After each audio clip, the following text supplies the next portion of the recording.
Lang. Alright, mag-start na ulit tayo.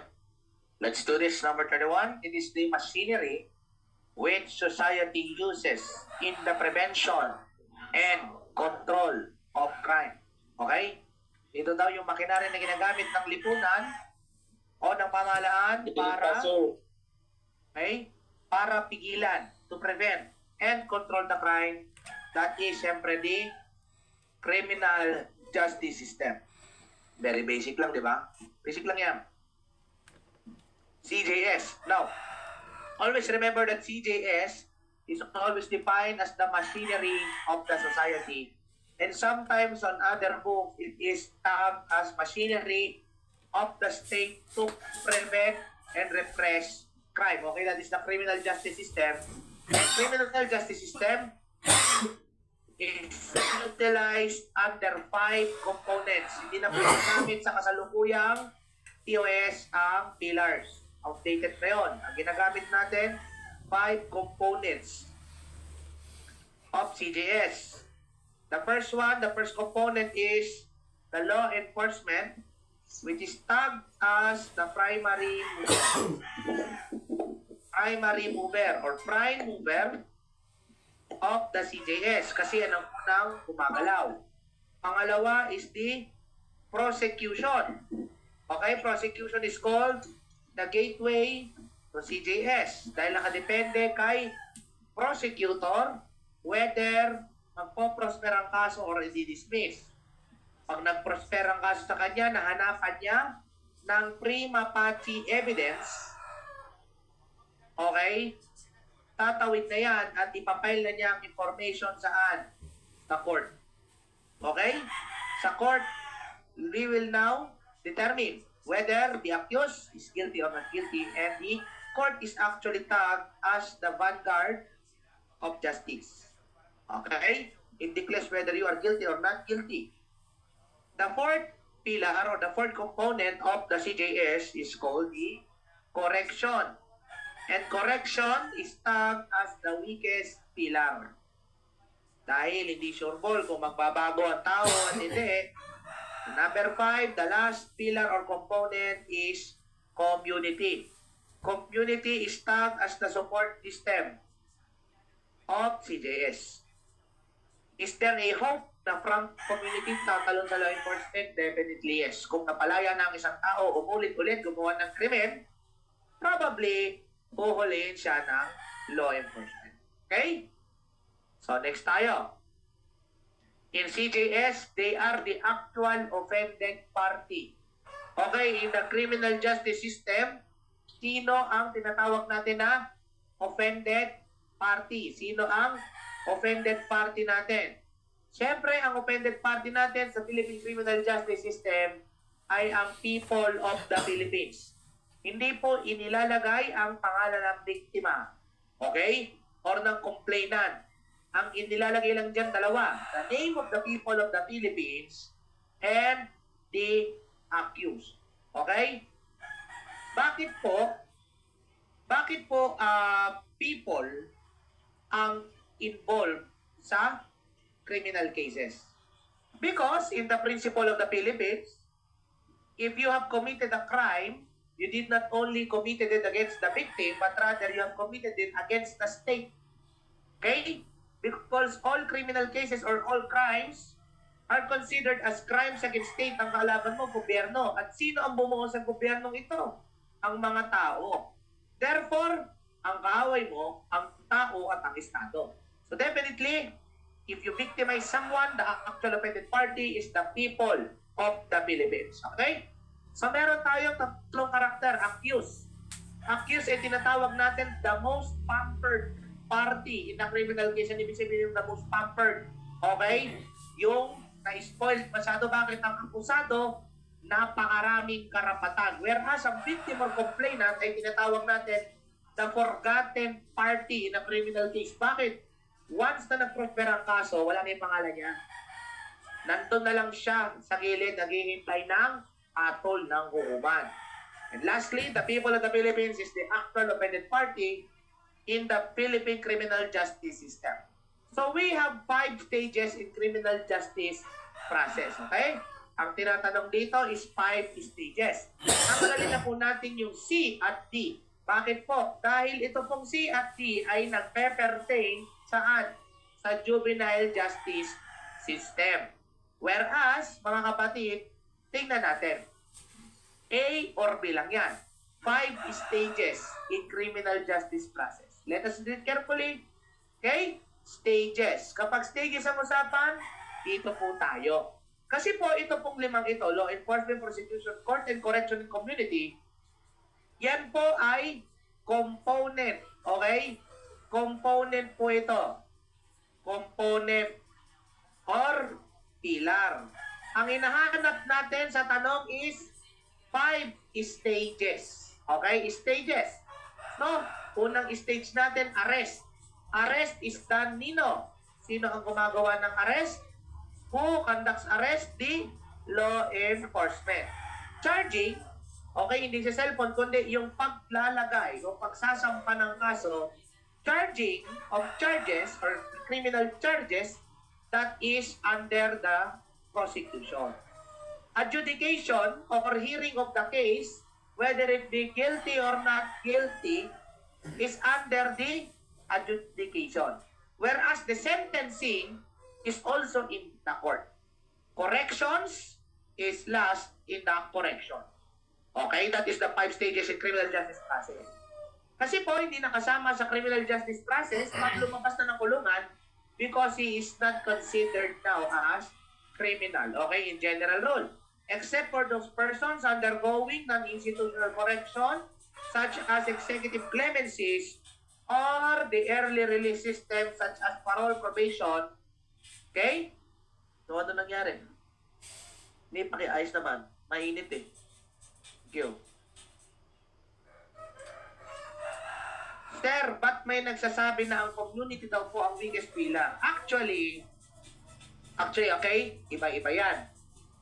Sa amin kasi, in my upbringing and in my observation, as well as the early criminology books, and the most important, the resources of PRC, their basis for the board examination, corrections is the most of the weakest. Why? Because in corrections, okay, walang assurance na ang tao magbabago paglabas. Paano natin masasabi na ang community ay weakest pillar? Okay? Ang dami nagsasabi kasi daw, because of labeling, because of stigma. Actually, no.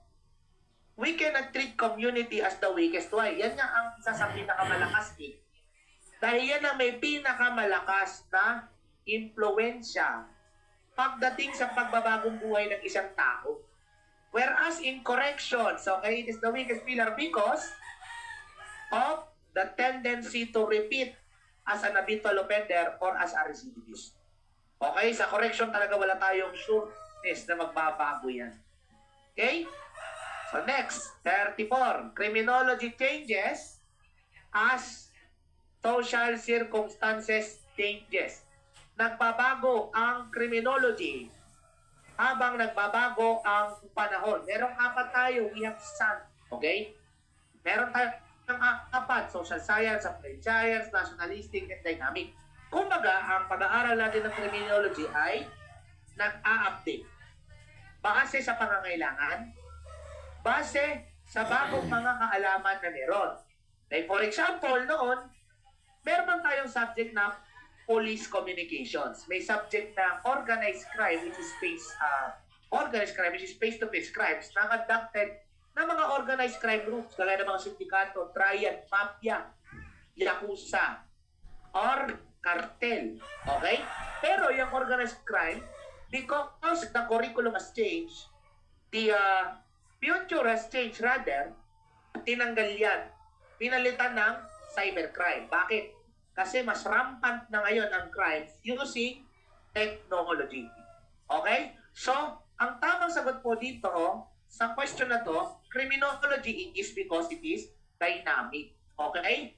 It is forever or always updating. Ang cellphone nga, ang ML nga, nag-a-update. Kapag merong bagong software update, okay? Which refers to behavior that is outside the limits of societal toleration. ano daw behavior ang labas sa limit ng social toleration. In short, or sa ibang sentences na ginamit mga kapatid, okay, ano daw klaseng behavior yung labas sa social norms. Okay? Hindi naayon sa social norms. Lahat naman yan tama, but what is the best answer? Okay? Ang hinahanap lang naman natin is general question. So definitely, that is a general answer which is deviancy. Okay? Ano yung deviancy? Pagliko mo or pagsaliwak mo doon sa hinahanap sa'yo ng lipunan. Okay? Hindi mo ginagawa yung expectation sa'yo ng society. So that refers to deviancy.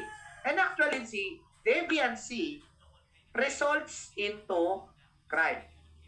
Because as well as the offense, crime, delinquency, deviancy, they are all what? They are all antisocial acts.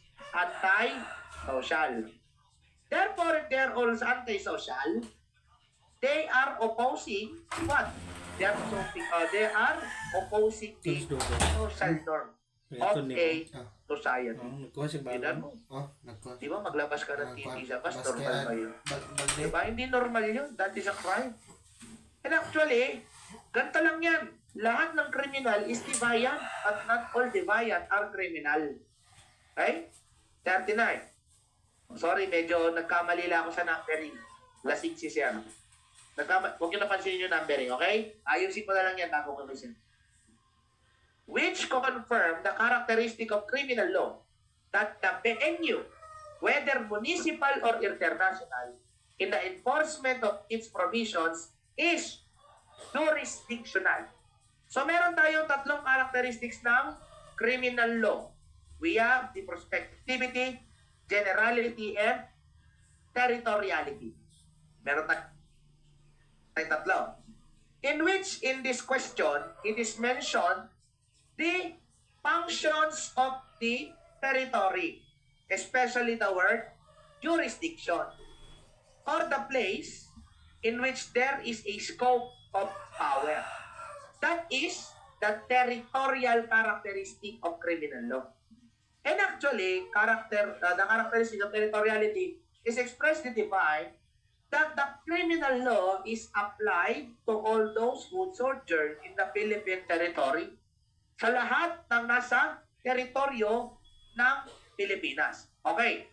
Merong question dito si Elijah Barrela. Ang tanong niya, what is the difference between venue and jurisdiction?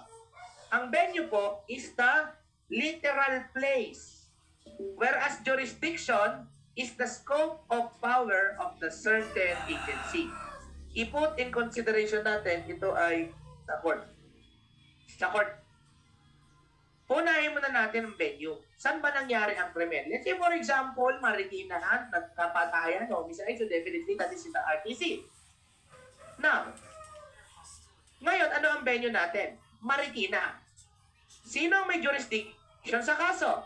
Balikan natin ang basics. The jurisdictions of the courts. Diba?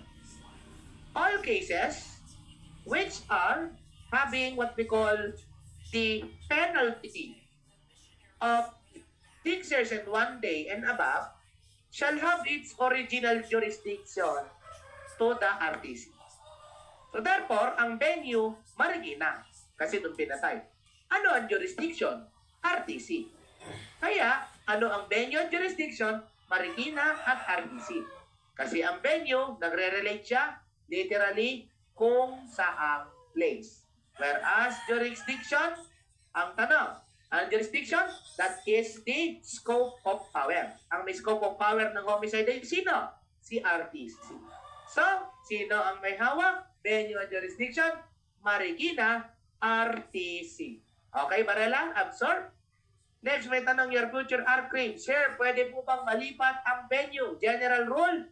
No. Because as the rules of court dominantly says, and where is the venue or where the crime has been primarily commissioned, there shall be the venue for the filing of information. Therefore, the original jurisdiction or the original venue should be where the crime has been committed. However, there are exemptions to the rule.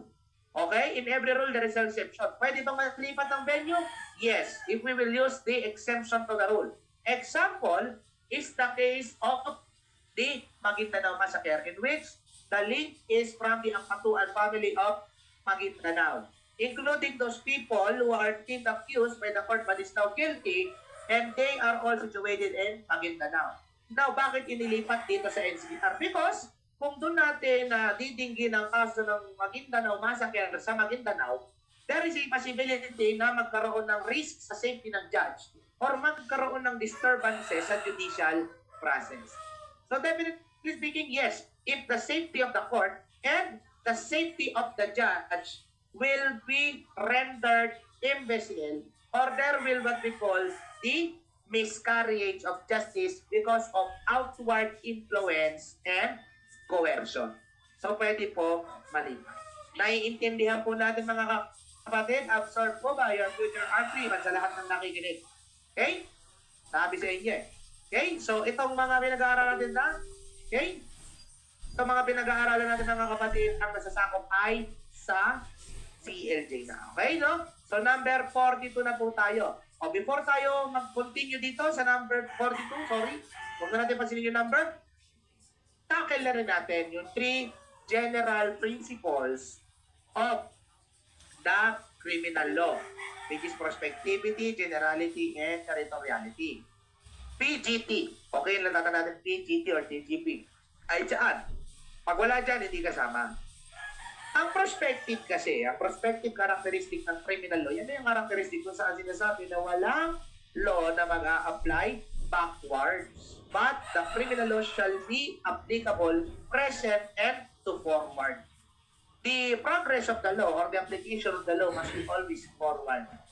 With an exemption to the rule, if the law is favorable to the accused, then it shall be applied backwards. Okay? Ano naman ang general, no? Ang general characteristics is sinasakop niya dito tinatawag natin uniformity, in which the application of the criminal law shall be fair, okay, and equal to all persons in the Philippines, regardless of age, sex, status, marital status, and other demographics na kinakailangan. Lahat yan ay pantay-pantay sa lahat ng tao. And all persons who has committed an offense or felony against the certain laws of criminal law shall be deemed liable equally in the eyes of the law. That is the general principle. With the exemptions, of course, of the heads of states, di ba?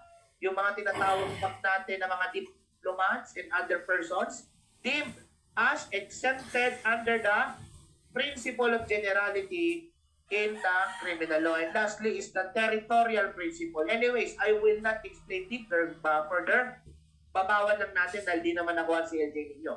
Yung tinatawag natin na territorial, in which the Philippine laws or the criminal law shall be applicable to all persons sojourning inside the Philippine territory, whether it be aerial or kalangitan, terrestrial kalupaan, or fluvial or sa karagatan. Lahat ng nasasakupan ng teritorya ng Pilipinas. Pero sa exemption to the rule natin sa territorial,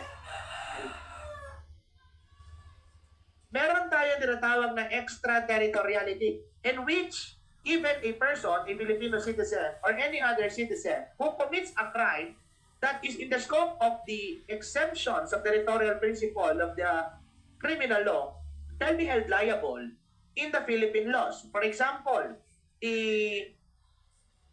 yung pamimiki ng pera ng Pilipinas, all economic tenders for exchange or in exchange of a currency, pamimiki ng mga pera, gagawin mo sa China, kahit sa China mo gawin, di pa mananagot sa Pilipinas.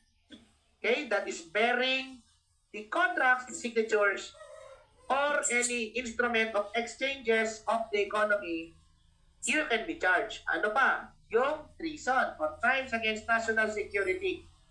That is under the exemptions of the territorial principle or territorial characteristic of the Philippine laws. Okay? Next one.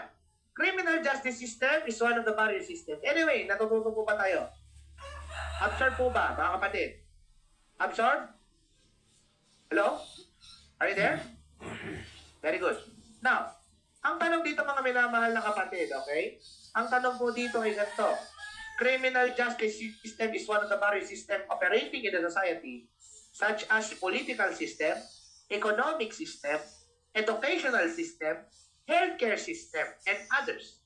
The interplay of this system taken together is known as. Okay? Known as ano? Okay, maraming sistema kasi, di ba?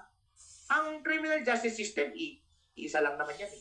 Sa maraming system, meron pa tayong sistema political, economical, educational, health, na kung saan ito ay kasama sa nagpapatakbo sa ating bansa. Pero ang criminal justice system ang namamahala sa discipline machinery to prevent or control the commission of the crime. Pero sa lahat ng sistemang ito, pag sama-samahin mo, ito yung tinatawag na social defense system.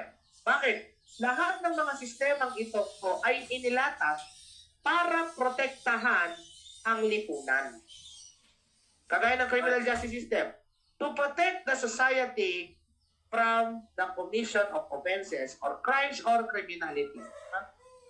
Noong panahon ni Duterte, masyadong malakas ang criminal justice system. Di ba? May pangil, talaga nakakatakot. Hindi ka matatakot lumabas sa gabi. Yan naman ang natutuwa ko doon. Hindi ka matatakot lumabas sa gabi. Bakit may takot ang mga kriminal during his time? Pero ngayon, para kasi napapansin ko yung mga adik, napapansin ko yung mga adik, yung mga hold-upper, bumabalik na naman. And actually, last time, nung nagturo ako sa isang review center dito sa Manila, meron akong estudyanteng late, late, at nakapasok na ng mga before 12. So, half day na lang siya. Bakit siya na late? Kasi po, na-hold up ang jeep nila sa Maynila. Tanghaling tapat in-hold up. Okay? So, nakikita yung point ko. Talaga ngayon medyo umihina na naman, nabubungal na naman ang ipin. Wala na naman takot ang mga kriminal at mga puwersa ng kasamahan. Okay? So that is what we call social defense system kapag ginagamit natin political system, economic system, and other systems as such. Okay? And interplaying in controlling and disciplining as well as leading the country. Number 43. Which of the following is not an agency of social control in the criminal justice system? At itong question na to is lumabas na sa board exam. Now, ano daw po dito ang hindi kasama as a social control in the criminal justice system? Okay? Ano kaya yan? Is this the NBI, BFP, PDEA, or PNP? Definitely the answer is the PFP. Sir, law enforcement din naman ng BFP on some ways because they enforce the fire code of the Philippines as well as they have the jurisdiction over the investigation of arson investigation. Okay, but still they are not part of social control or agency of social control in the CJS. Saan ka naman nakakita ng bumbero na nang-aaresto ng hold-upers? Anong gagawin mo dyan? Bobombahan mo ng fire extinguisher sa mukha. Okay? NBI, PDEA, PNP, okay? They are counted as law enforcement agency, being the PNP as the primary law enforcement agency. Sabi nga po, di ba? Na ang PNP po ay nag-iisa lamang na police. Ano ko nasabi, sir? May airport police, merong port police, no? Tinatawag na sila sa police, pero nag-iisa lang ang police, which is the PNP. Sabi sa Article 16, Section 6 of the Constitution, di ba? 1997 Constitution, that there shall be one police force that is national in scope and civilian in character. Balikan natin. There shall be one police force that is national scope and civilian in character. Tingnan nyo, nasa LEA na tayo ngayon. PNP yan. Whereas PDEA is instituted under RA 9165 or Comprehensive Dangerous Drugs Act of 2002, and PDEA is tagged as the implementing arm of DDB or Dangerous Drugs Board. Whereas ang DDB naman ang policy creating body ng Dangerous Drugs Board. Ano naman ang NBI? Ano pinakaiba ng NBI sa PNP? Ang NBI ay under ng DOJ. Ang PNP ay under ng DILG NAPOLCOM. Now, here is the clarification. Primarily, all cases shall go to the PNP. However, there are certain jurisdictions of the NBI. Kagaya na lang ng mga high-profile cases, sila ang mahawak yan. Mga high-profile cases involving high government officials, sila yan. Ano pa ba? Pagbabanta sa buhay ng presidente, vice presidente, senate president, chief justice, speaker of the house, sila yan. Mga kaso tungkol sa pagpatay sa mga hayag o mga journalist, sila yan. Mga pagpatay sa judge, sila yan. Pagbabanta sa mga buhay ng mga hukom, sila yan. Pagpatay sa mga abogado, sila yan.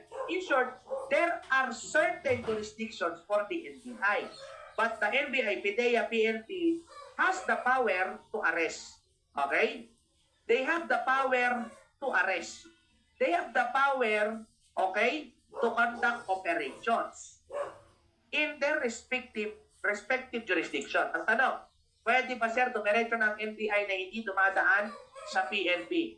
Okay? Depende. Depende yan.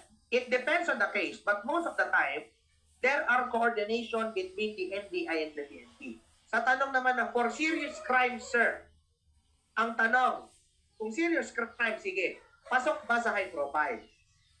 Kung pasok sa high profile, mga kapatid, wala problema. Ano ba yung mga serious crime or heinous crime? Diba? Murder, rape. Kung hindi naman nababalita o hindi alam sa buong Pilipinas, definitely, PNP hawak yan. Pero pag sinabi mong high profile case, alam ng lahat ng tao or yung link doon sa kaso na yun is kilala. Kunyari, okay? Kunyari, pagdating dito, kay Bong Navarro. Sino gumawa kay Bong Navarro dahil artista? At sa kaso nila ni Dennis Cornejo, NBI. Sino ang nag-iimbestiga ngayon sa iba't ibang mga high profile? NBI. Depende pa rin yan. Why? Minsan may mga high profile din na hindi hawak ng NBI. Wala naman kayo magagawa sa Real McCoy. Huwag kayo malilito sa Real McCoy. Doon sa by the book. By the book, dapat lahat talaga sila hawak ng NBI. But in Real McCoy, they are all handled by the orders of the higher ups. Especially the discretion of the President. Sir, difference between NBI and CIDG. Okay? Ang NBI po ay isang independent bureau under ng DOJ. They are a completely separate bureau, whereas CIDG is a unit of the PNP. Okay? A unit of a PNP which is under a organization. Okay? Whereas ang NBI, separate organization, ang CIDG, part lang ng PNP. Okay? NBI, I mean, sir, for person, authority to investigate, sir. Handaan, uulitin ko. It will always depend on the orders of the higher ups kung kanino maa-assign ng kaso, whether it be sa PNP or sa NBI. 44 tayo. Which refer to the preventive, rehabilitative, and developmental programs and initiatives that mobilize, utilize the family and community to respond to a problem, need, issue, or concern of children, youth, women, persons with disabilities, older persons, and families who are in need and risk. Sino po ang mga nag-aalaga sa mga tao na merong issue kagaya ng bata, matanda, kabataan, PWD? Ito po ay ang community-based services. And kadalasan ng community-based services ay ipinoprovide ng LGU at ng national government. Pero kung walang pondo, ang nag-sponsor niyan ay NGO or non-government organization. Okay? Next. Which among the justice prevails when people obtains from law what they deserve to have? Ano daw katagumpayan sa hustisya? Kapag nakuha nila sa pamamagitan ng batas, yung deserve nilang makuha. Yung you got what you deserve, deserve be. Okay? Natin sagot, ano kaya deserve niya be? You got what you deserve.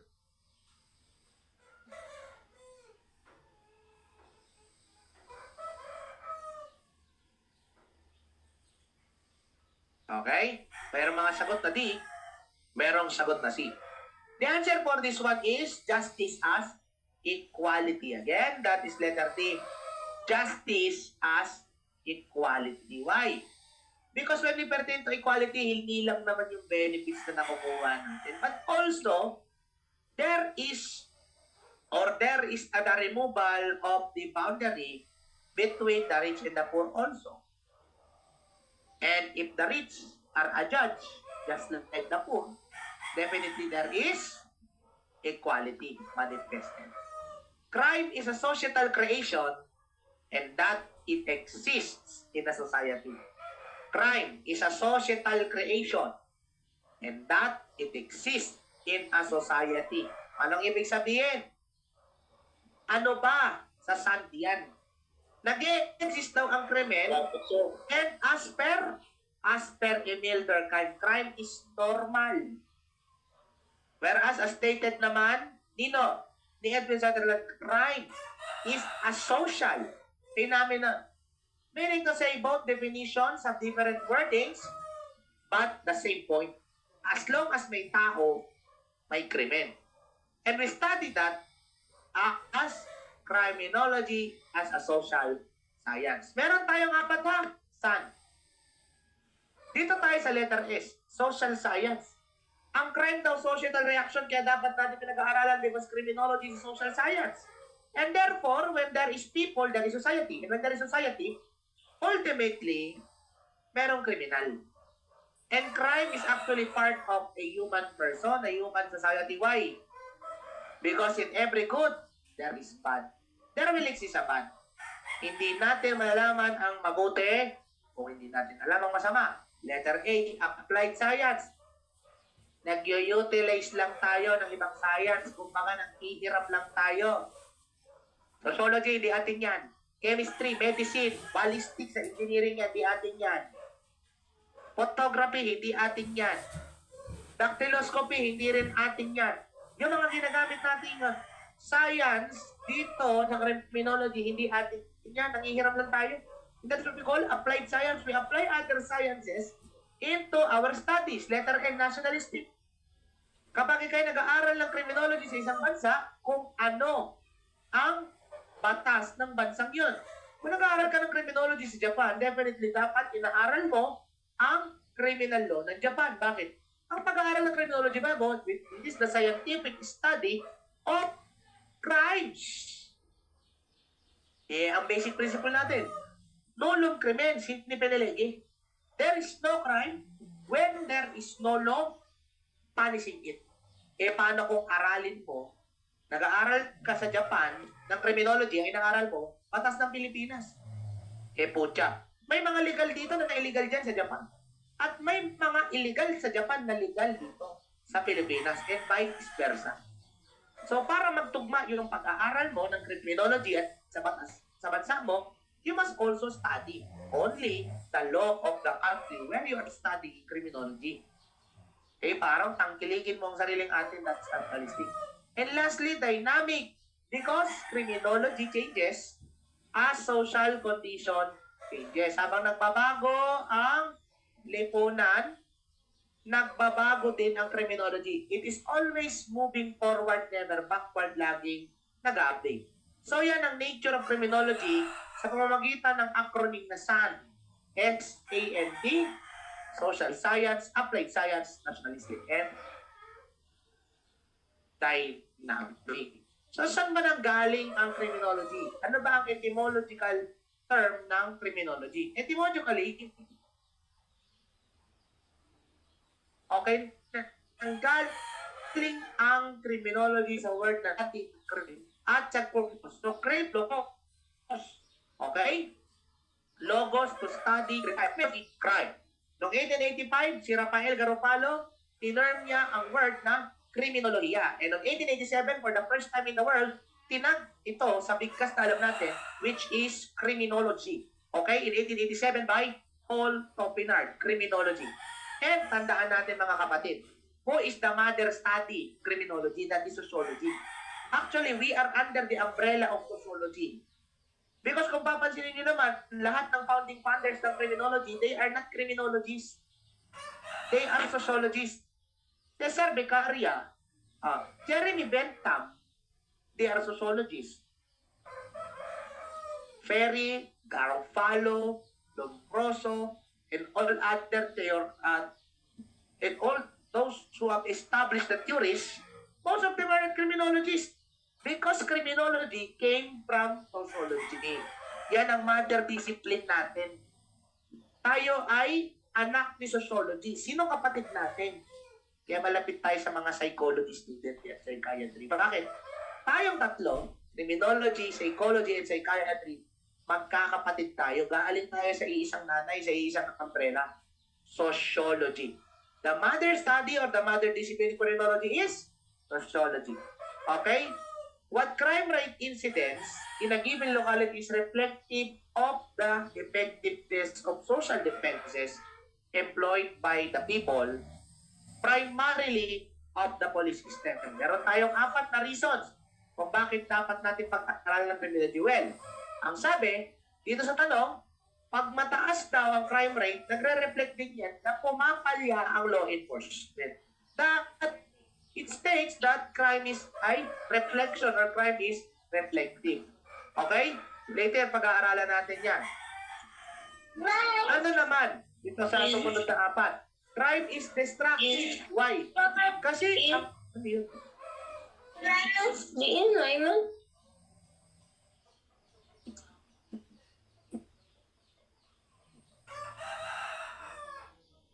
Okay. Crime is destructive. Maraming nasisirang buhay, ari-ariya, maraming nawawalan. Okay? Bakit natin kailangan pag-aralan? Why? Because there are destruction of property, loss of life, di ba? Destruction of life, injuries. Crime is destructive. Eh, bakit naman crime is expensive? Siyempre, ang pulis pinupondohan. Pag hinuli, pag kinulong, may pondo, papakainin yun. Di ba? Crime is expensive because the government is always spending money to ensure that the criminal justice system is running. Nagaling yan sa gastos ng taong bayan. And lastly, crime is pervasive. Ang krimen, kahit sino, pwedeng mabiktima yan ng pervasive. Ultimo presidente nga ng Amerika na bibiktima ng kriminal eh. Ikaw ba kaya? Ako ba kaya? Pulis nga nagagancho eh. Because crime is pervasive. Lahat tayo, potential offender, pero dito sa punto na crime is pervasive, lahat din tayo, potential victim of crime. There will come a time na tayo mabibiktima at mag-victim din. We are all potential victims waiting to be eaten by criminals. Okay? So these are some of the reasons why we must study criminology. Because crime is reflective, destructive, expensive, and pervasive. Okay? Lack of skill is negligence. Kapabayaan. Okay?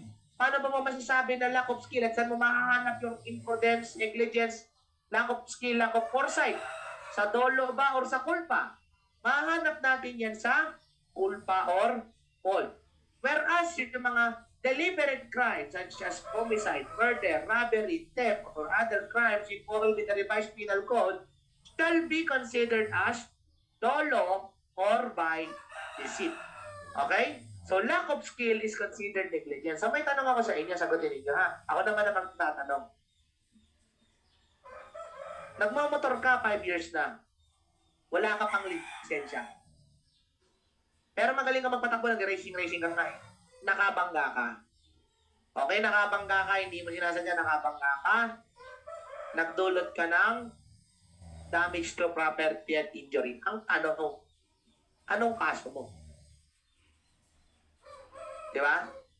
Negligence resulting homicide, sir. Pwede? Ano pa? Ito yung mga tinatawag nyo na reckless negligence. Resulting. Kunyari, kung may nasira, damage to property. Eh, bakit tinatawag na negligence? Kasi lack of skill. Eh, sa tanong ko, walang lisensya, marunong mag-drive. Marunong mag-drive siya, ba? Paano mo sinabi lack of skill, eh, marunong mag-drive, nagre-racing pa. Wala akong pake. Matuturing mo lang na skilled ang driver kapag yan yung driver ay may lisensya. Kung walang lisensya, kahit gaano magaling, lack of skill ba? What do you think? Kung walang lisensya, matik, may lack of skill. Pag merong lisensya, iba ang usapan. Okay? Next. What is the statement that confirms crime correlates to society that affects almost people? O, tinuro ko na to. Lahat ng tao pwedeng maging biktima ng krimen. Crime is pervasive. All people will be affected crime. Okay? Will be affected of the crime. So that is, crime is pervasive. Next. Ayan no. What are the reasons on why should the members of society interested in crime? Although naturo ko na, siyempre, balikan ko, sige. Crime is pervasive because it affects all people. Or affects almost all people. Sa victimology nga hindi lang biktima ka mismo ang apektado. May primary. Tapos, may secondary. Tapos, may tertiary victims pa sa victimology. O wait lang, isa-isa lang. Alam ko may mga tanong kayo. Okay? Isa-isa lang. Marami kalaban. Marami pa to. Slide 60 out tayo. Slide 60 out of 340 pa to. Wait lang. Ngayon, okay?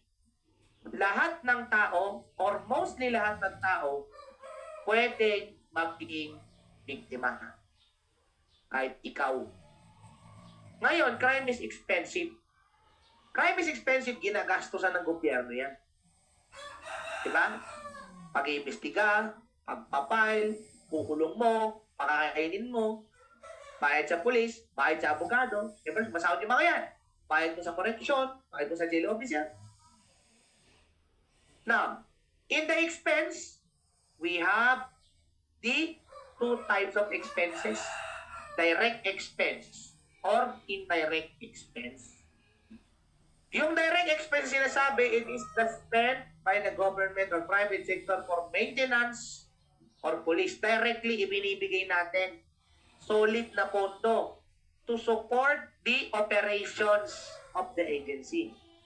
Whereas, ang indirect expense naman ay mga expenses na ginamit natin para gumawa ng mga structure na long term. Ano ba yung mga structure na long term? Example yan, yung mga lock, grills, bakod, door lock, bolt. Ano pa? Yung pag-hire ng mga tao na pwedeng magbantay sa loob ng kulungan. Ano pa? Crime is destructive because maraming buhay na ang nasira dahil sa krimen. Maaring arson, theft, robbery, murder, homicide, violent crimes. Crime is reflective. Bakit? Pag mataas ang crime rate o mababa ang crime rate, nagbibigay ng reflection sa pagpapatupad ng gobyerno. Pag mataas ang crime rate ng isang bansa o ng isang lugar, most probably, anong assumption dyan? They failed. That is seen as a failure. Whereas, if there is a submergence o baba, decrease in the crime rate, tumataas naman yung reflection sa mga police, sa law enforcement natin, sa ating social control or social systems. Okay? Because it reflects the action of the government. And lastly, crime is progressive. There is an okay? Crime is progressive. Why?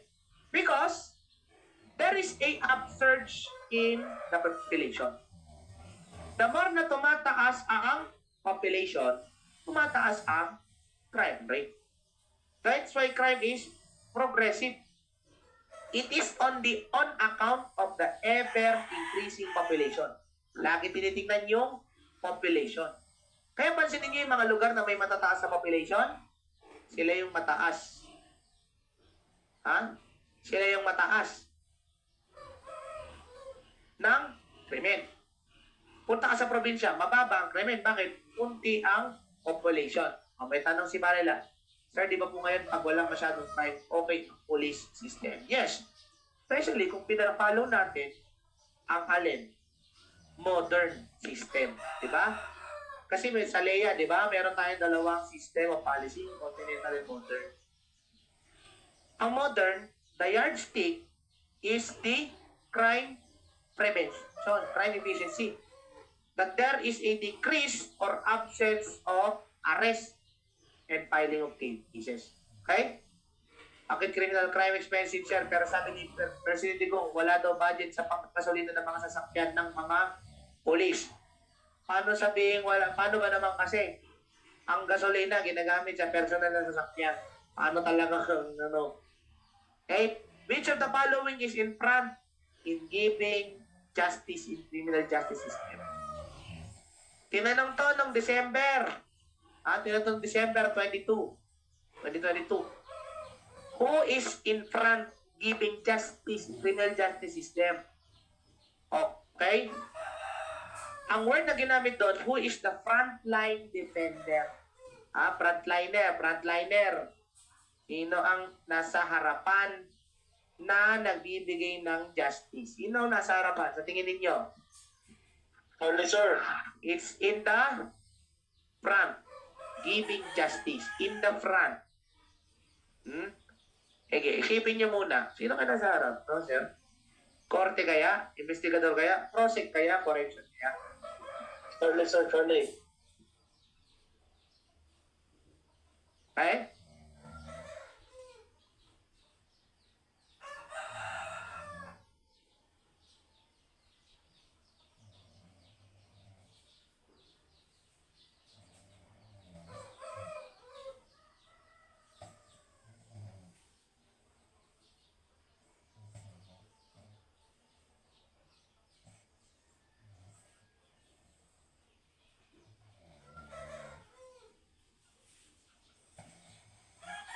Anong sagot ninyo? Sino kaya ang frontliner ng criminal justice system ng Pilipinas?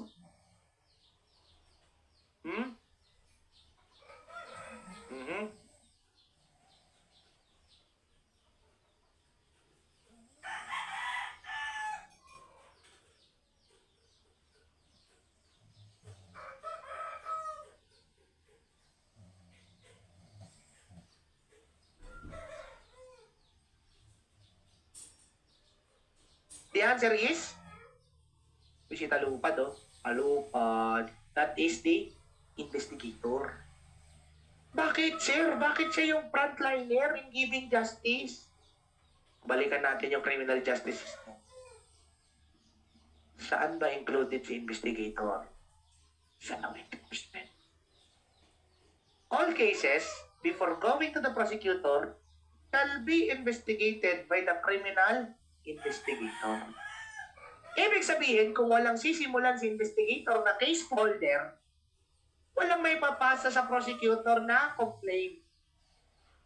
At kung walang makikita si prosecutor na case holder at complaint, walang may papile na information si prosecutor kay court. So, the frontliner or in front in giving justice is the investigator. Okay? The investigator, because he is the part of the prime mover of CJS. O, tanong, an act or omission punishable by law are, ulitin ko, an act or omission punishable by law are, ano kaya yan? Act or omission punishable by law? Siyempre, general ang tanong. Okay? General ang sagot, the answer is crime. Crime yan. Mali ako ng linya. Crime. Paano magiging felony? If it is in violation of the revised penal code. Offense, if it is in the violation of the special penal law. Whereas, misdemeanor, if it is in violation of the ordinances. Okay? So the answer is alpha, crime.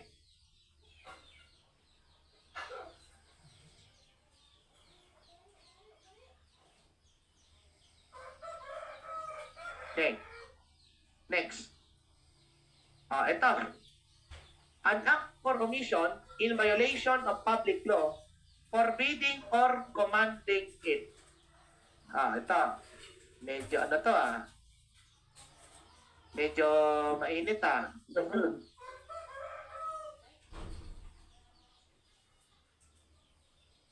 Hmm.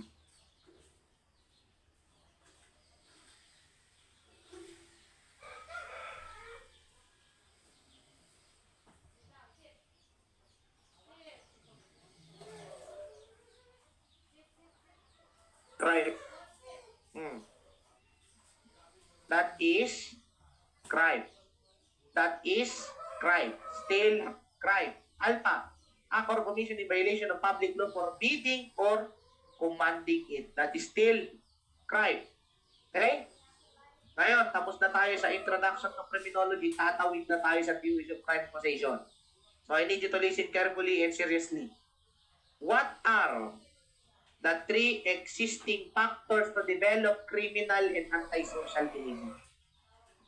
Ano ba yung laging hinahanap? Ano yung tatlong factors na hinahanap? Natatandaan nyo? Yung tatlong ambag. Nino? Tatlong ambag ng tatlong itlog. Only That three is sa ganyan. alpha. Very good. Biological, psychological, and environment. Because environment is also known as sociological. Biological pertains to the functions of the body, sa katawan ng tao, heredity, sa genes. Psychological, the behavior, the adjustment of the behavior, and environment pertains to the sociological factors. Very good. What physique characterized by lean, slightly built, and narrow shoulder? Lean, narrow shoulder, payat. Ano kayang body type ang manipis? Slightly built, narrow shoulder, narrow ang balikat. That is, very good, aesthetic. Ano naman ang athletic? Parang ako yan. Muscle, athletic. Paano naman po yung picnic? Sa pangalan pa lang, puta kumakain na. Picnic. Gasol. Di ba round? To? Tingin ng up. Hindi mo makikita naka-filter. Pero yan aning. Hindi ko lang na-drawing. Ayan Grabe naman. Plain. Sakit. Picnic. A big stomach. Sarap mo, sir. Padila. Mga pasira po. Okay. Identify the correct statement of Richard Dugdale about the Duke family tree. Okay, ano ba yung statement ni Richard Dugdale tungkol dyan? Criminals in general were different from non-criminal. Ano pa? Heredity is a source of criminality. Crime is a result of social conflict, or criminality was a product of physical stigmata. Kilala niyo ba yung Duke family tree? With its matriarch, di ba? Si Margaret Ada Jukes. Si Margaret Ada Jukes, the matriarch or the head of the Jukes family tree. Ano bang pinatunayan ng Jukes family tree? Na ang criminality ay pwede mong mamana. Pwede mong mamana ang criminality. You can adapt or you can inherit by the means of heredity of genes ang criminal behavior. Because, as stated, Margaret Ada Jukes is named as the mother of all criminals. Okay? Next. Which of the following choices does not relate to the characteristics of classical theory in criminal law? Alin daw dyan ang hindi related sa classical theory sa criminal law? O, basahin nyo mabuti. Ano dyan? Paulit-ulit ko ng tinuro. Yan. Ano kaya ang tamang sagot?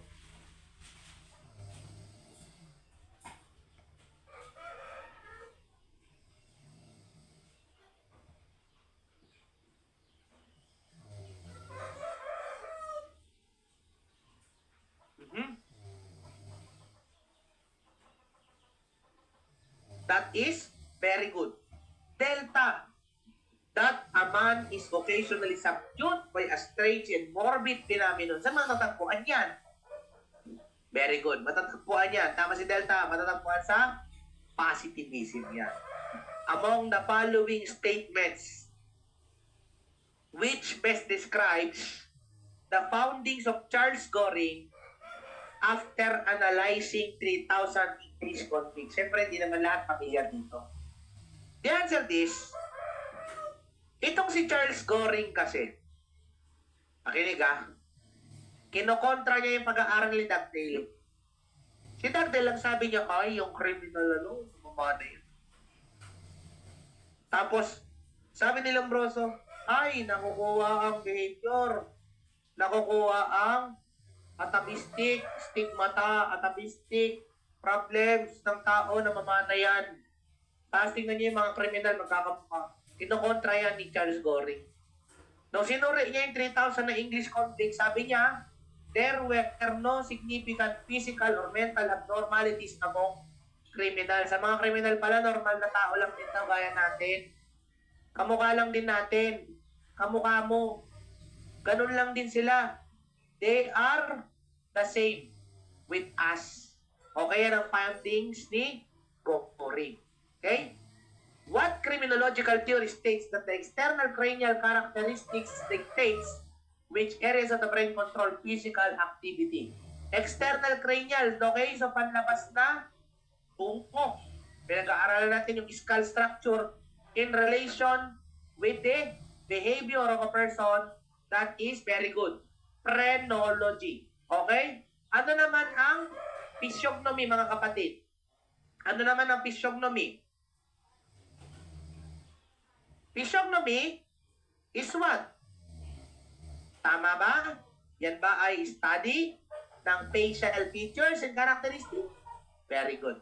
That is the study of the facial features and characteristics in relation to criminal behavior.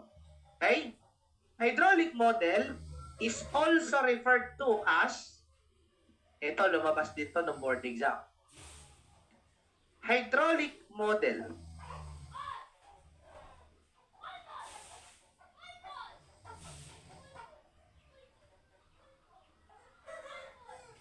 Okay? Sana mapamilyar kayo sa hydraulic model.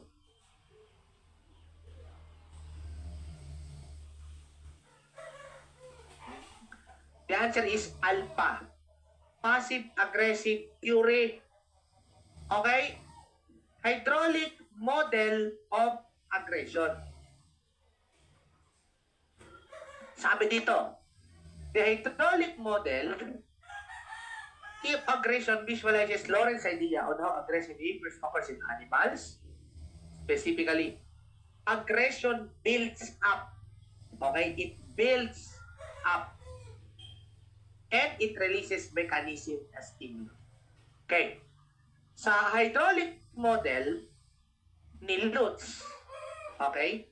Sa hydraulic model, kinukumpara yung emosyon, yung ating nararamdaman, pent-up emotions, totality of our ideas, para siyang tubig. Okay? Dahil tubig siya, dumadaloy siya ng may pressure. Ano ang mangyayari? Kapag may pressure, nag-ipon ang tubig. Pag nag-ipon ang tubig, may pressure. Pag sumobra sa pressure, nagsisik ng release. Sumasabog. Example, neto maganda. Libog. Diba? Libog ka, dinitiis mo. Hindi ka magalo-lo ng ilang linggo. Talaga dinitiis mo. Diba? Ganito yan eh. Talagang totoo to. Tinitiis mo, dili ka makalo-lo. Hindi ka maglo-lo. O naka 3 weeks ka na, 4 weeks ka na. Tiniis mo talaga na hindi maglo-lo. Masakit na puson mo. Siyempre, yung katawan mo, naghahanap na ng release. Diba? Ngayon, after 1 month, nag-ano ka, galo-lo ka. Anong mangyari? Dahil may build up, dahil merong build up nung tinatawag nating pagiging inhit mo, nakakaramdam ka ng horniness. Di ba? Na matagal mong pinigil. Ngayon, pag nilabas mo, sasabog. Gasirit-sirit. Ha? Masago-sago. Di ba? Gitalsik-talsik. God damn. Tumatalsik kung saan-saan. Sa tile, sa kamay, sa mukha, sa puso. Lahat titalsikan. Hindi makontrol. Ganon ang hydraulic model. Ganon ang hydraulic model. At yung sinabi ko na magalo-lo, parte yun ng hydraulic model. Tandaan, kasama rin kasi yan sa nararamdaman natin na libido. Yung libido mo naiipon. Energy kasi ang libido eh. Ngayon, pag naipon ang libido mo, nagbibuild ng pressure yan. Tapos gusto niya lumabas. Di ba? Totoo ba? Totoo ba? Kapag ikaw may libido, pinipigil mo, nararamdaman mo gusto mong ilabas. Di ba? Tapos, ang mangyayari niyan, nanahimik ka sa gitli, bigla ang pasok ng yung katawan mo, nangangati, o ano man, hindi ko palagay, nakakaramdam ka ng pressure na tinatawag na catharsis. Saan napapatitig ka na? Ganito na nangyayari sa'yo, tingnan niyo yung itsura mo. Wag! Wag! Wag! Wag! Wag! Wag! Wag! Ganon. Ha?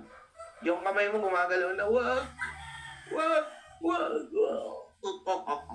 O, di ba? Ha? Ha? O, di ba? Ganon yon. Ganon ang hydraulic model of compression. Kailangan, okay? Nare-release natin. Kaya nga, di ba? Kahit sa emotion, sa galit, pag nagagalit ka, nag-ipon, gusto mo manapak eh. Yung energy ng galit mo, pag nag-ipon na sama ng loob, pag nag-release yan, pak! Sinumpok talaga. Pinupok. Minsan yan, nakakapatay pa eh. Ganyan ha? Ganyan na ganyan. Okay? Next tayo. The following are explanations of imitation theory by Gabriel Tarde. Except, imitation theory daw. Sa imitation theory, tandaan na ni Gabriel Tarde. Ang tao, nag-i-imitate. Meron dalawang klase ng personality. Superior and inferior. Ulitin ko. Superior at inferior personality. Si inferior personality, ini-imitate si superior personality kasi idol niya yun. Kadalasan makikita natin sa mga magkapatid o mga magkatropa, ay, galing mo ginawa. Yan ang imitation theory. Ginawa natin simple. Ngayon, ano ang exemption sa explanation? Ano kaya ang exemption sa explanation? Bigyan ko kayo ng 1 minute. Basahin nyo yung each choices. Your time starts now.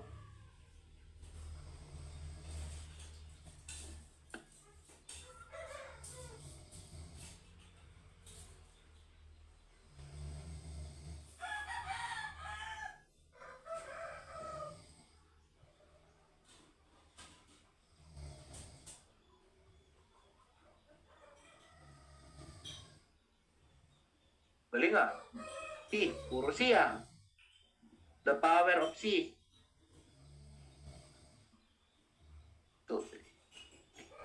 It is the power of C. C, indeed. A. Okay?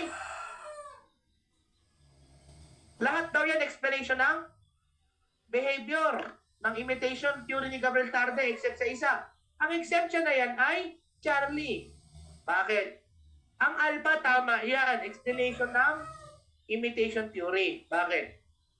When two behavior patterns clash, one may take place the other. As with guns, the largely place lights as murder weapons. Pag may dalawang behavior daw na nagsasalpok, kung sino daw yung mas angat, yun daw ang gagamitin. Parang noon, puro kutsilyo, ngayon baril na ginagamit. Pangalawa, individual imitate others in proportion to the intensity and frequency of their contacts. Mas nakakasama mo, mas kinakausap mo, o mas nakikita mo, lalo na sa social media, mas lalo mong ini-imitate. Noon, di ba? Nakakulong si Robby Padilla mo.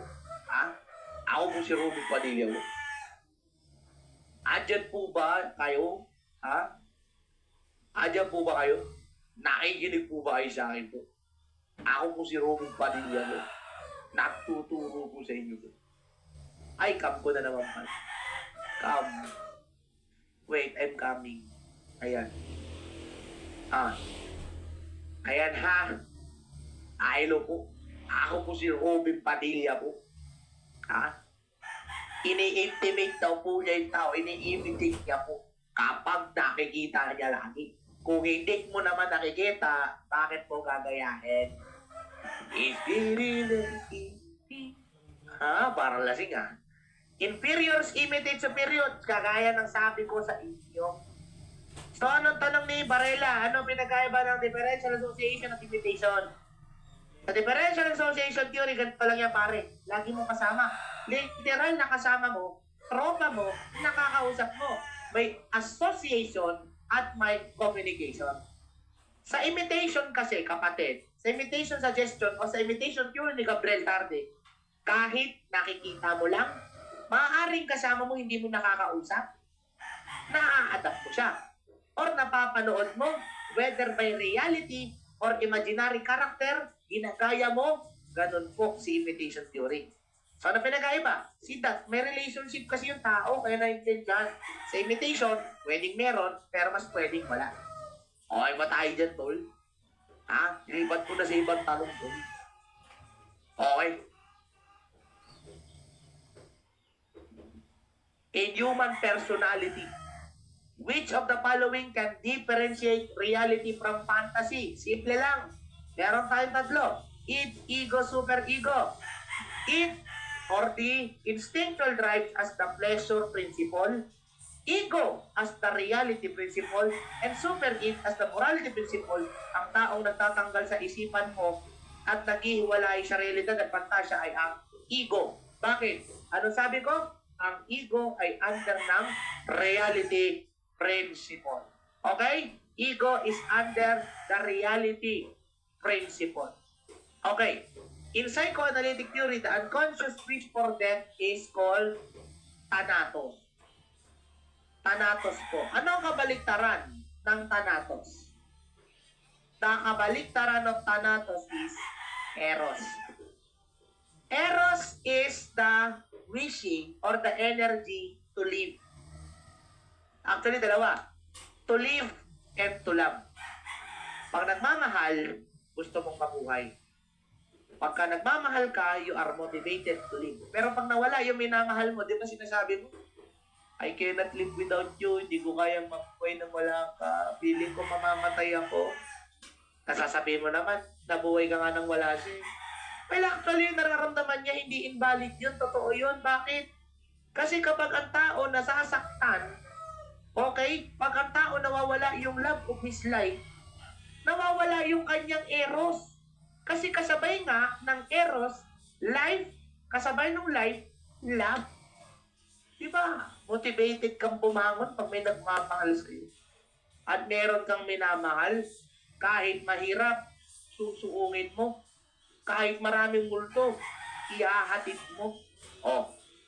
Ako'y motivated mabuhay. Wala akong motibong mamatay ngayon. Bakit?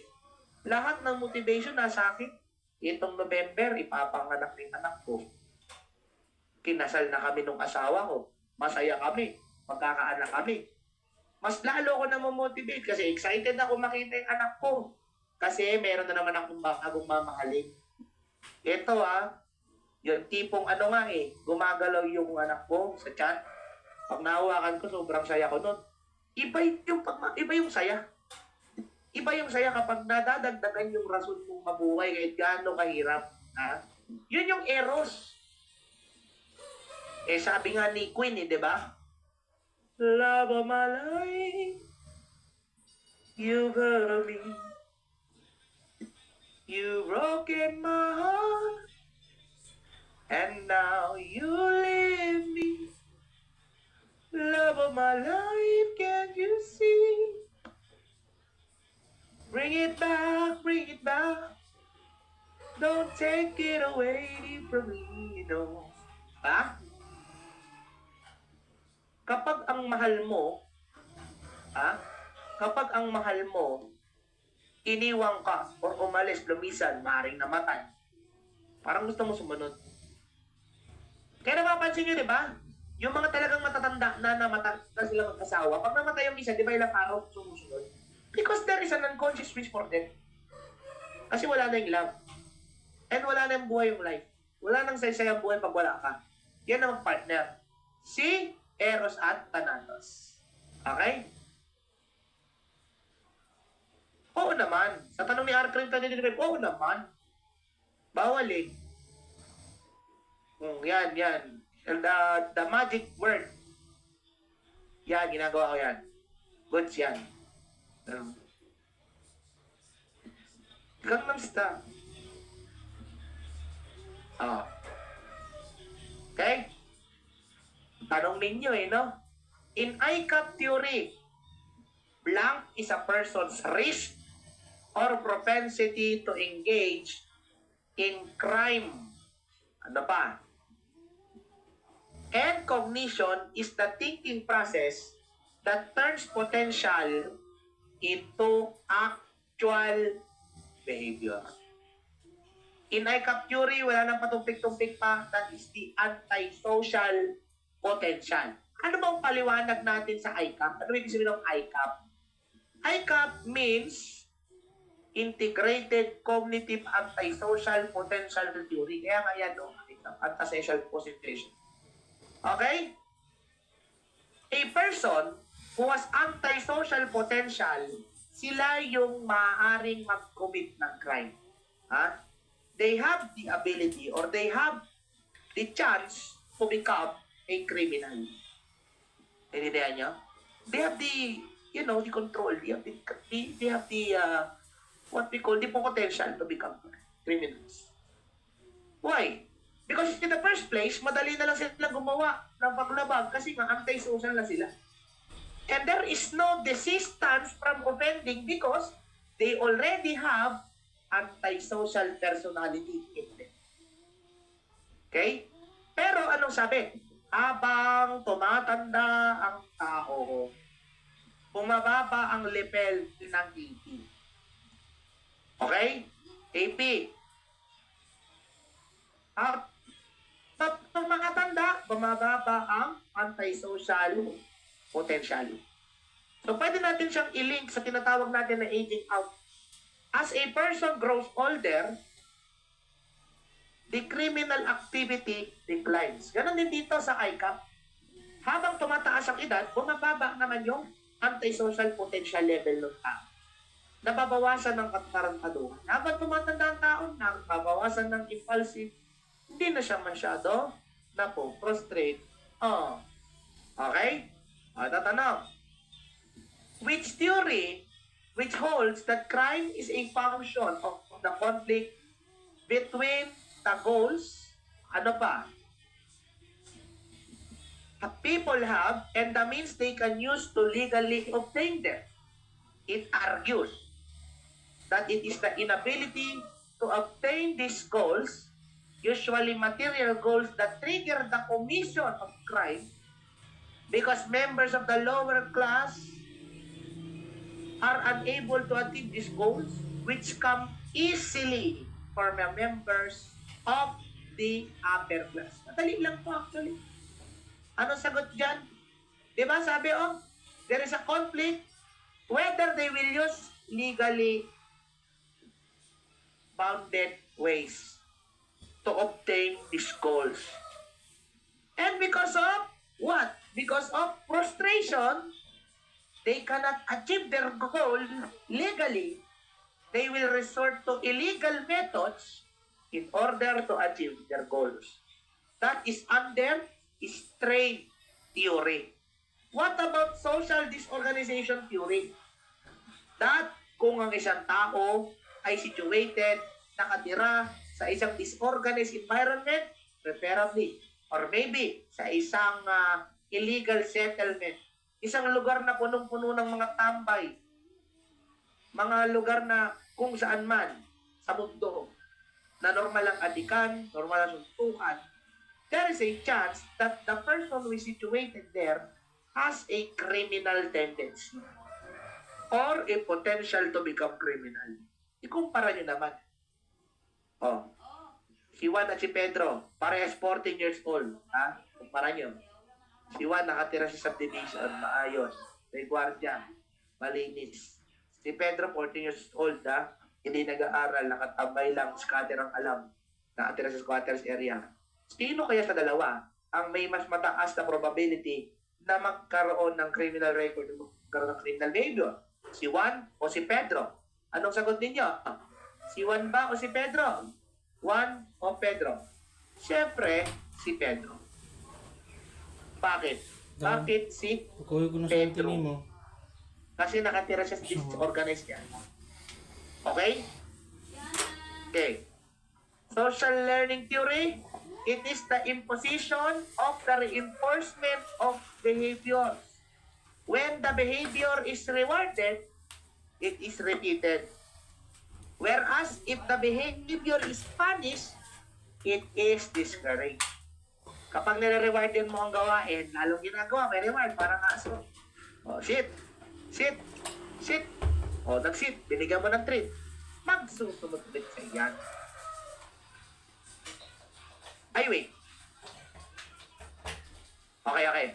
Repeat. Erase. Social learning theory, I'm sorry. It is by the observation of your environment. Duduling ako. May pabot nga ako ng kading ko. Nasa bag. Tsaka contact lens ko, natutuling ako sa salamin ko. Akin na lang yung bag ko. Magko-contact lens ako, natutuling ko sa salamin. Una, akin na. Ganyan na, tao lang. Social learning theory in which you are adopting a behavior based on your observation. Kapag nakikita mo na ang isang behavior hindi napaparusahan, gagawin mo. Pag naparusahan, hindi mo tutularan. Sample may kapitbahay ka. Yung kapitbahay mo, nagtapon ng basura sa harap ng bahay nila. Siyempre, mas madali yun. Sa harap lang ng bahay. Walang nangyari sa kanya. Hindi ka naman sinabi ng kapitbahay mo, oy, tapon mo yung sa harap mo. Wala. Observe ka lang. Tinapon mo rin yung basura mo. Nakita mo, hindi naman siya napapano nung tinapon niya ang basura sa harap niya. Ginaya niya. Ngayon, ganito ang treatment sa behavior pag sa social learning. Ulit natin example, pero ibang senaryo. Tinapon yung basura sa harap. May dumating na barangay. Anong ginawa ng barangay? Hinuli yung nagtapon ng basura sa harap. Nakita mo, hinuli. Gayahin mo? Gagayahin mo? Siyempre, kayo na mga nakikinig kayo dito sa ating lecture, hindi nyo gagawin. Bakit? Alam mo na merong tendency na huhulihin ka. Naintindihan niyo? Na huhulihin ka. Kapag ginaya mo yung hindi mo gagayahin. Pero you are doing something by just observing the behavior at pag nalaman mo na walang mangyayari doon sa taong yon, possible walang mangyayari sa'yo, magagayahin mo. That is social learning theory. Ano tong cultural deviance na to? Ang cultural deviance, mga minamahal na kapatid, okay? May kultura. Kaya lang, doon sa kultura na yon, may mag-deviate doon sa kultura na yon, creating another culture or subculture. Pero iba to sa subculture theory, iba pa to. Itong kultura na to, it will always go against the opposite or against to the main culture in which it came from. Meaning to say, mga tinatawag niyo mga black sheep ng pamilya. They always deviate in the normal of the family. What is expected of them, the society? That is defiance. Kasi, there is a importance or being yung importance of the unique role of the person. It is a battle between your beliefs versus their beliefs. The belief of the main culture is very different from the separated culture. Parang sa simbahan, napakalaki ng Katoliko. They are the main culture. However, many churches have separated, have deviated to the doctrines of the Catholic Church and established what? They established their own church. They established their own theology. They established their own doctrine. Because of what we call this? The importance of the unique rooms. Okay? Ngayon, tignan natin ha. Sa social learning theory, naglagay ako chart. Ano yung mga steps sa behavior modeling? Sa behavior modeling, mga minamahal na kapatid, tingnan nyo, ha?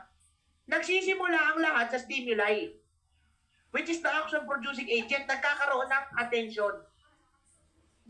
You're focusing. You're just observing. Retention, yung ginawa nung inobserve mo, inaalala mo. Reproduction, you are trying to imitate what you have observed. And then motivation, tinatry mong i-justify sa sarili mo. Kailangan ko itong gawin kasi mas madali ito. Kahit mali, gagawin ko kasi mas madali ito. Hindi naman siya nahuli kaya gagawin ko. You motivate yourself. Kasi kung alam mo yung attention, you intend to reproduce the act, but you are not motivated, you will not do the behavior. You will not do the action. Remember, it always starts with observation in the process of attention. O may nabasa kayo dyan sa step na inutusan yung tao? Na inutusan na gawin ito, wala. Yung tao mismo, tumingin lang, iniretain niya, inalala niya, nirepeat niya, binibigyan niya ng justification yung sarili niya. That is the steps of social learning theory of criminality. Wala. Okay? Next. This block is a broad analysis of the relationship between personal and social controls. This theory is a form of control which suggests that a series of both internal and external factors contributes to criminal behavior. Yung mga factor na ito nagko-contribute daw to sa criminal behavior.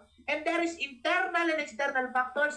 What type of theory this? In which there is an internal containment and the external containment, definitely that is the containment theory. And what is the containment theory? By Walter Reckless. Okay? Walter Reckless. Sabi niya, assume that in every individual, there is a containing internal psychological and protective external social structure. Ngayon dito sa containment theory, okay, pinapaliwanag niya na ang tao umiiwas sa paggawa ng krimen or committing crime if they have intact, complete, solid na internal at external structure. Sabi dito sa nakabuldo, people commit crimes because of weak inner and outer containment factors. Pag weak, masyado, mabilis bumigay. Mabilis bumigay. Kaya yun yung tinatawag natin na containment. Ano ba yung mga containment na yun? Ano muna yung internal at outer containment? Dito tayo sa inner containment. Ability of a person to resist temptation. Pangloob. Psychological. Una, ano yung inner containment na sinasabi? Dapat meron kang self-control. Kaya mong kontrolin yung sarili mo. Pangalawa, you have self-concept. Kilala mo ang sarili mo. Maganda ang pagkakakilala mo sa sarili mo. Mabuti akong tao. Hindi ako ganito. Hindi ako magiging ganyan. Kaya ko to. Kaya ko to.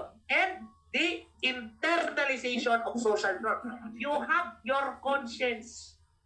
Kapag ito, tatlo, kompleto ka, solido ka, hindi mahina ang inner containment mo. Bakit? Hindi ka bibigay agad. Hindi mawawasak o hindi sasabog ang emotion mo. Hindi sasabog ang nararamdaman mo, ang mood mo. Okay? Kasi kapag meron kang internal containment na solid, you have a strong and favorable self-concept. Pag maganda pagkakilala mo sarili mo, matalino. Kaya ko to. Pogi ako. Pogi ako. Pogi ako. Hindi ako kagalit. Gusto kong sumabog at magsabi ng masasama. No words. Ayaw magpigil pa. And you have frustration tolerance. Ano naman yung tinatawag natin na outer containment? those formidable array of legal and demands and prohibitions that keep most people within the behavioral bounds of society. So, ano yung outer containment? Yung mga nasa labas mo, tandaan yung pangloob, yung pagpipigil, magandang pagkakilala sa sarili, you have conscience, and yung panlabas, napipigil dapat sa'yo. Mga batas. Meron kang batas na sinusunod. Pangalawa, relasyon sa magulang. Pangatlo, ikaw ay nag-aaral ng maayos, merong disiplina sa eskwelahan, at merong strong group cohesion. O, close na close ka sa mga tropa mo na nagdadala sa iyo sa magagandang bagay. Lahat yun ay outer containment. Pag kumpleto ang inner at outer containment mo, napakalayo mo sa paggawa ng krimen. Napakalayo mo para magkaroon ka ng manifestation ng criminal behavior. Yan po ang containment theory according kay Walter Benitez. Ito naman yan. Marga has a poor relationship with their parents, has no goals for the future, and participates in few extracurricular activities. Hence, this can lead to defiance, which theory explains the assumption. Ano kayang theory ang nagbibigay ng assumption tungkol dito? Ano kaya?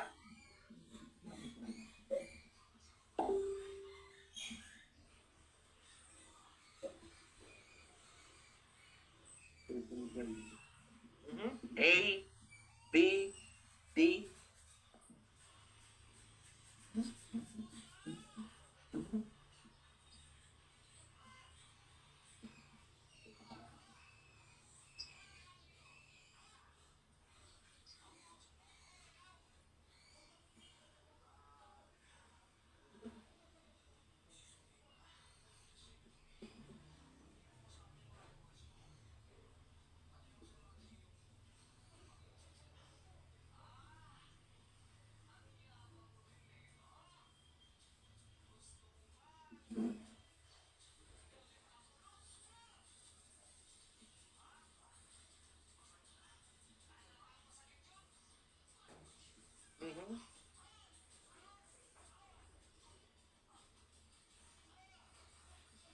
Okay?